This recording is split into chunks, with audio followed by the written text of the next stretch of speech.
Eu queria fazer uma pergunta, vou colocar fogo no parquinho aqui, como diz Marco Saravalli. Ô, Eric, ontem conversando aqui com o Marco, até inclusive na hora do almoço aqui, vou revelar, hein, Marco Saravalli. A gente estava falando um pouquinho, né, porque daquela queda ontem, né, muito acentuada. O Marco falou assim para mim, acho que está sendo um exagero, essa queda, pode falar, né, Marco, que você falou isso, né? Lógico. Tá, não era em off. Para jornalista, quando fala alguma coisa, tem que falar que é em off. Se não falou que é em off, a gente fala mesmo. Aí a gente chega no papo na hora do almoço, um exagero aí, né, do mercado caindo bastante ontem. Não tinha nada muito específico aí para estar derrubando daquela forma, enfim. E a gente entrou no papo da CPI ali, do Covid, né? Será que, né, tem argumento tão grande assim para estar mexendo tanto com o mercado? Eu sei que o Eric sempre fala dessa questão também da CPI do Covid, que ele também, o ponto de vista dele ali, que existe também, né, um certo exagero ali. Queria repercutir um pouquinho isso, essas questões políticas, o quanto estão impactando. A gente tem assuntos mais sérios, como privatização dos Correios, reforma tributária, enfim, esses pontos que a gente estava tratando agora, né? Antecipação do cenário eleitoral. A gente sabe o quanto que isso realmente mexe com o mercado.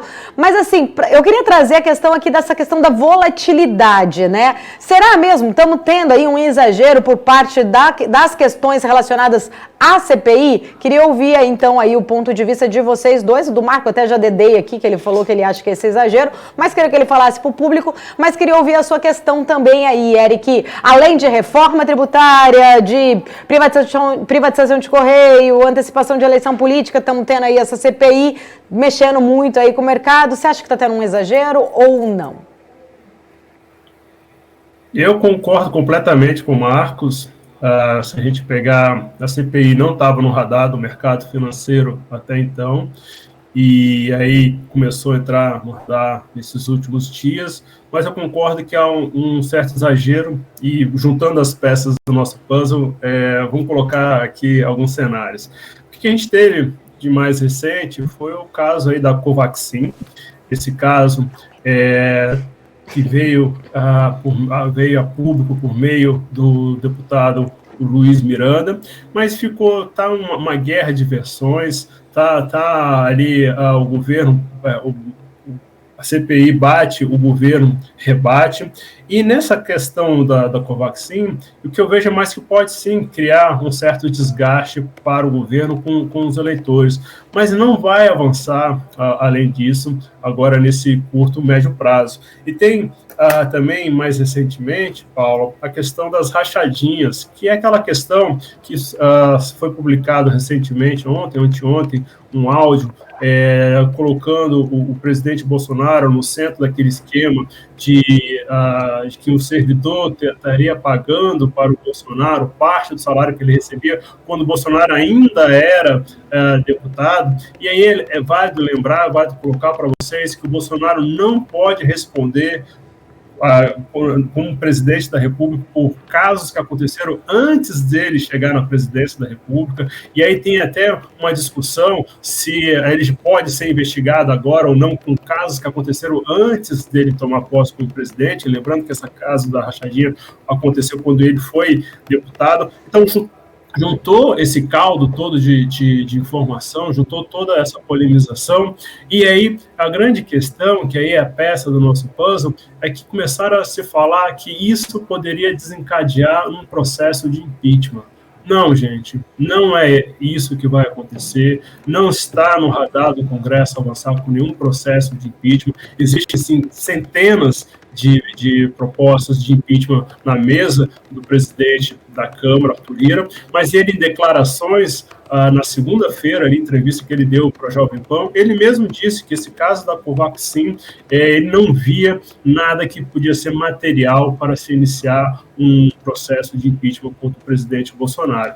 E tenho em mente que um processo de impeachment só vai começar aqui em Brasília quando as pessoas estiverem nas ruas, quando as pessoas estiverem ali batendo na porta do Congresso, como aconteceu com a ex-presidente Dilma e como aconteceu com o ex-presidente Collor. Aí alguns podem até dizer, mas está tendo manifestação todo final de semana. É verdade, está tendo, mas é uma manifestação que está com carimbo de oposição, porque são os partidos de oposição que estão patrocinando essas manifestações que têm acontecido em várias capitais, em várias cidades do país. país. Então, a população ainda não foi, a população, de uma forma geral, ainda não foi, a turma ainda não começou a encher aquele gramado que tem em frente ao Congresso pedindo impeachment. E o presidente Bolsonaro, por mais que tenha tido alguns desgastes nos últimos meses na questão da popularidade, ainda mantém ali com 30% de apoio, de acordo com as últimas pesquisas. Então,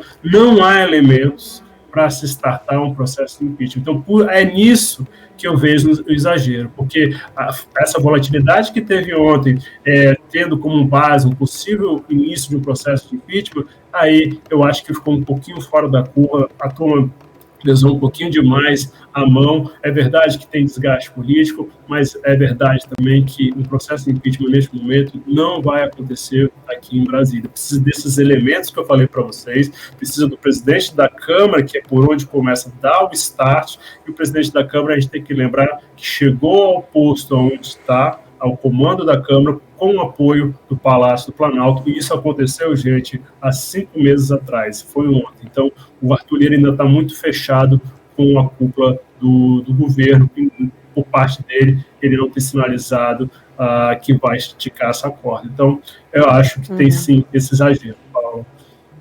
Eu queria só voltar então aqui com o Marco, eu já falei, né, adiantei que tem esse exagero aí da parte dele que ele teria falado ontem. Ô Marco, só aí já aproveitando para você concluir o seu raciocínio sobre isso, mas só respondendo aqui o Anderson, economista, ele fala, será que esse exagero não é criado propositalmente pelos especuladores? Eu acho que tem exagero também do exagero, né? Começam a falar que é tudo montado, especuladores, enfim, teoria da conspiração. A minha opinião também é que a gente, em determinados momentos, acaba tendo uma escassez de notícias, né?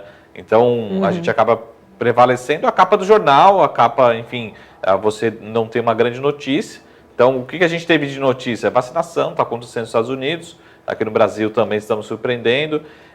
Eu acho que a hora que entrar a temporada de balanço aqui para o mercado de capitais, para a Bolsa especificamente, o mercado acho que vai dar menos peso, talvez, para a CPI, até porque a gente talvez esteja em recesso. Até o Eric, se você quiser me ajudar também nesse processo, eu não sei se a CPI continua ou não no recesso, né? Mas a gente vai dar mais peso para o balanço, para o mico, para as empresas, para o resultado individual, e talvez dê menos peso para a política naquele momento, né? Agora, talvez por essa escassez, né? Pô, o Banco Central já aumentou os juros, já sabemos o que ele vai fazer na próxima reunião, o Fed já sabe o que a gente vai fazer, então eu acho que o mercado está dando peso para notícias que trazem incerteza, né? Não quer dizer que a CPI vai para o lado A ou para o lado B, né?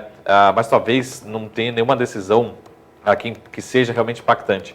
Mas por ter falta de notícia, por ter realmente menos uma escassez de notícia, acaba priorizando a capa do jornal, que acaba trazendo um peso político, que é manchete, é mídia, enfim. E o mercado acaba lendo muito isso. Lembrando também que a gente teve um movimento muito rápido, né? Estrangeiro entrou muito rápido, a 5,70, o dólar foi para 5, a gente teve a bolsa se valorizando. Então chega uma hora que o estrangeiro ele fala assim, pô, eu já ganhei rapidamente, aquilo que eu achava que ia ganhar em 12 meses, eu ganhei em um mês. Também tem esse movimento que pode estar acontecendo, né? Realizar um pouco de lucro, diminuir posição, voltar para os Estados Unidos, voltar para outro lugar mais seguro. Então pode também ser um movimento tático de curto prazo, né? Então, eu sempre falo o seguinte, especuladores, né? Não é uma palavra negativa, eles fazem parte do negócio, do mercado, eles são agentes de mercado que todo dia, acho que todos os investidores, de certa forma, têm algum caráter especulativo, no sentido da gente, eu acho que essa ação pode entregar um bom resultado, ela vai subir, ela tem potencial de valorizar, né?